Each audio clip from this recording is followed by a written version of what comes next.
So, welcome to another video today. I'm on the floor of my basement. Yeah, that's fun. Hopefully no one disturbs me by walking down the stairs. Sorry for the little background noise. But, as you can see, we're doing Archenemy, Nicol, Bolas. And this week we're doing the Chandra deck. I will be doing 4 videos on this. One for Chandra this week, one for Gideon next week, one for Nissa 2 weeks, and one for the big boy himself and the scheme deck with it, Nicol Bolas. That will be in 3 weeks if I have done my math correctly. So,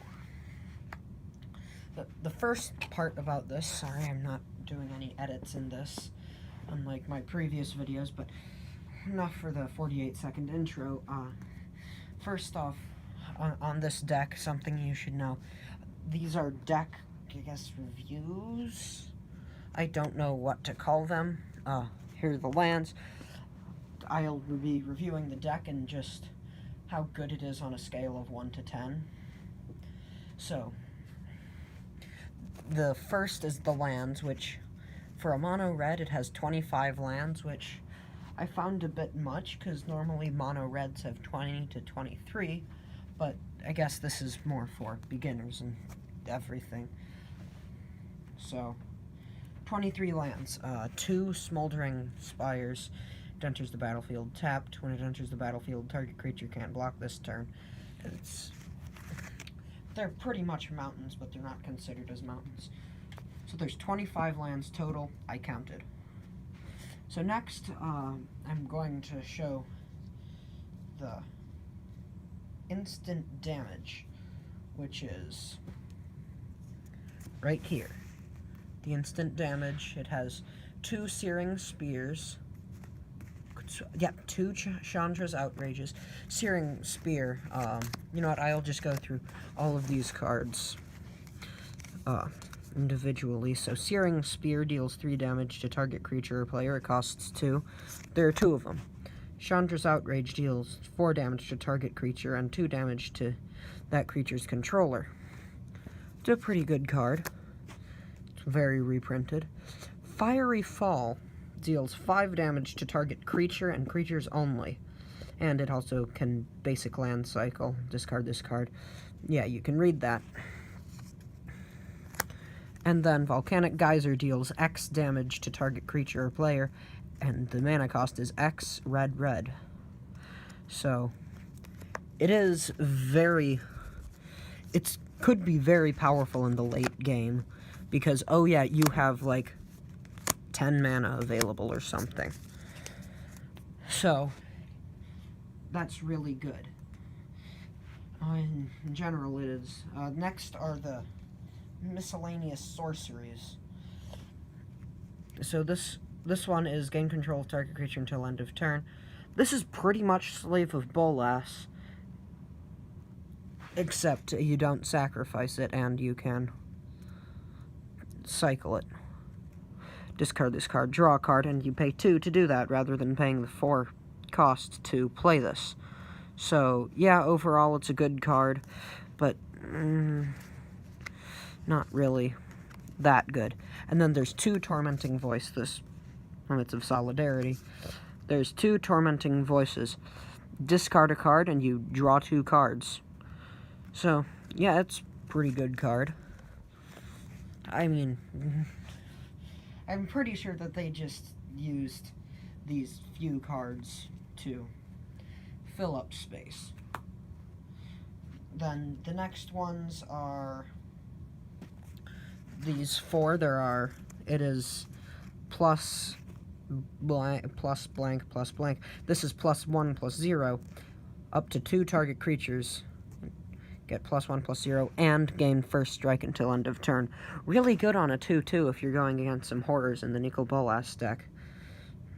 And there's one of those 2 Hammer Hands. Target creature can't block this turn. So that's really good as well, because if your opponent has 1 card out, 1 creature out, they can't block. And it's a 1 mana enchantment, so you just automatically get +1/+1 in haste. And then there are two of them, hammer hand. Oh, whoops, sorry. Hammer hand, coordinated assault, and brute strength. Target creature gains trample and +3/+1 until end of turn. Pretty good card for 2 mana. It's a really good instant in this deck, but it's not what I would put in the top cards. Now, for the creatures, first off is just like your normal everyday creatures. There's the Grim Lavamancer. It's a 1/1. Tap and pay a red.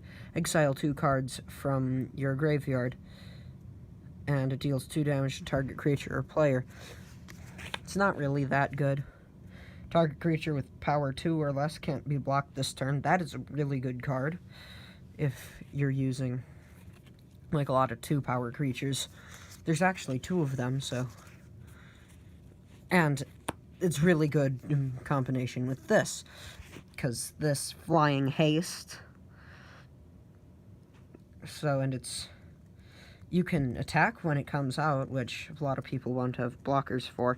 Oh, and you can return it back to your hand if you cast a red instant or sorcery.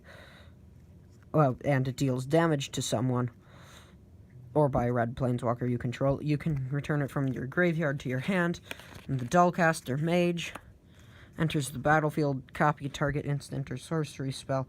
It is flash, so that's really good.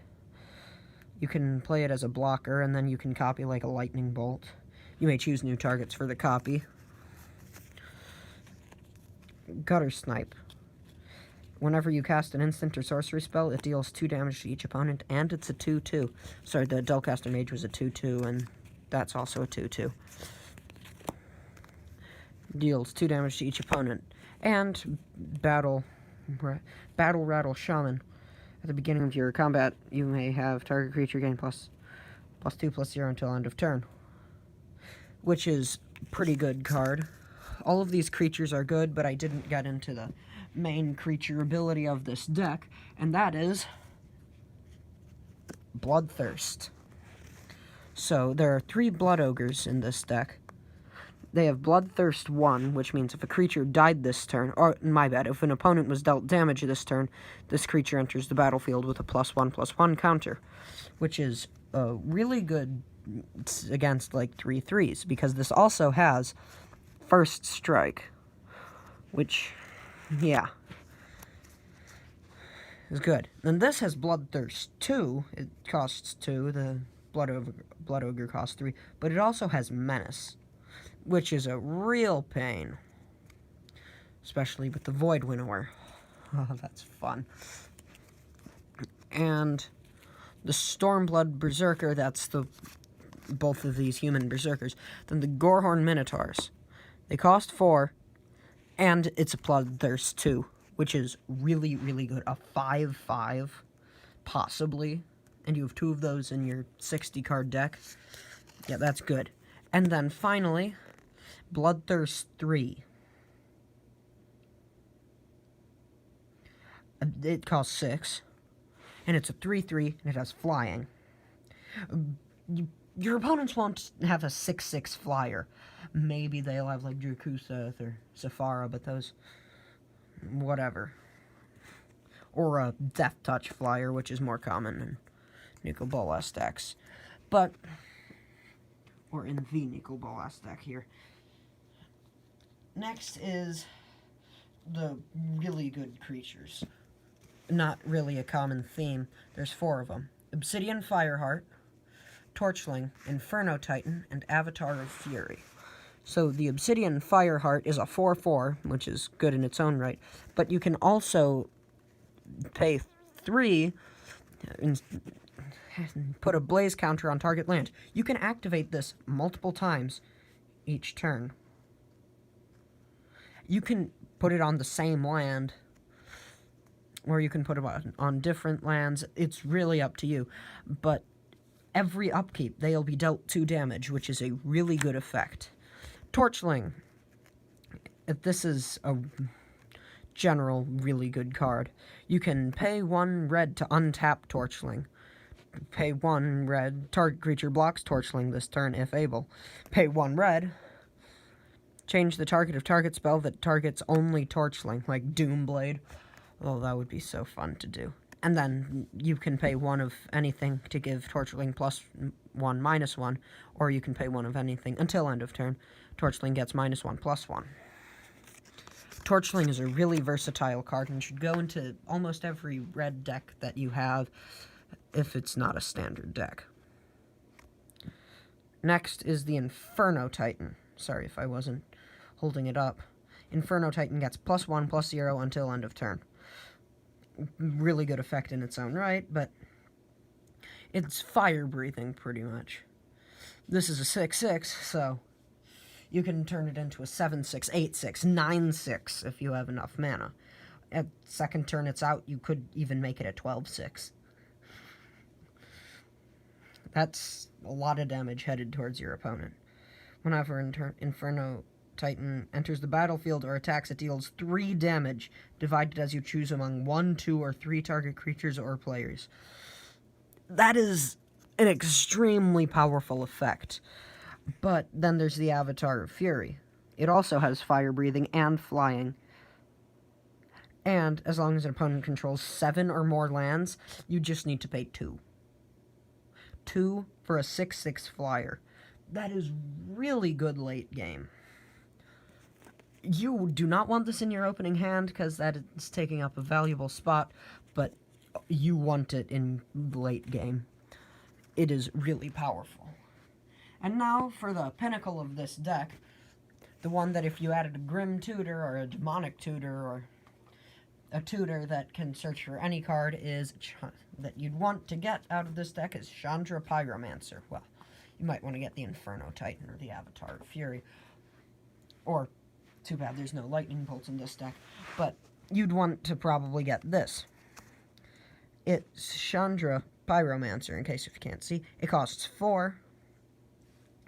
And the +1, Chandra Pyromancer deals 1 damage to target creature and 1 damage to up to 1 target creature that player controls. That creature can't block this turn. Really good against Death Touch creatures. So, yeah. A 0 ability, keep in mind you can only activate 1 Planeswalker loyalty ability per turn, is exile the top card of your library. You may play it this turn. It could be a land. It's card advantage, basically. And when combined with Prosper Tomebound, really good effect. -7 after 4 turns, you can do this, or on your 4th turn of having it, you can do this. Exile the top 10 cards of your library. Choose an instant or sorcery exiled this way and copy it 3 times. You may pay the copies without paying their mana costs. The effect doesn't go away at the end of the turn, so it is a really, really powerful ultimate that you'd probably want to use. So, now on to my rating of this. I'd give it about... Within this, I'd give it... It's a good deck in general, but it's not something I'd really want to keep as a prized deck. I'd say that it's probably the worst deck out of the Archenemy Nicol Bolas. I'd also say that maybe you'd want to not, like, it's a good deck, sure, but you wouldn't want to use it in, like, Modern or something. I'm not sure if all the cards are even legal in Modern, but you wouldn't want to use it in, like, just casual games of Magic against your friends or Friday Night Magic, or you wouldn't want to use it then. It's good in, like casual things. If you don't want to win, per se, then yeah, it's a good deck, but not winning gets kind of boring after a while. So, I'd recommend using another deck from this. Preferably either Gideon Nissa. Probably not Nicol Bolas, but there's some times where you can make it work. So, my overall rating of this deck, within the closed environment of Archenemy Nicol Bolas, I'd give it 6 out of 10. but within all of the Magic decks ever, it would be closer to a 2. So overall, it's a decent deck, but you shouldn't be using this as like a competitive deck. So overall, really good deck. I mean, if you think that it deserves better, you can leave a comment, or if you think that my grading of it was correct, or you just like the video in general, you can like and subscribe. I mean, you don't even have to turn notifications on if you subscribe. Just the early subscriptions really help new channels out, so I learned from my previous experiences. But just overall, yeah, if you liked it, like, I mean, if you even thought it was decent, like, it's fine if you dislike it. That still shows that you interacted with it. So, it really helps me out. So anyway, I'll see you in the next video, which is probably going to be released on Thursday, and yeah, keep your eye out for it.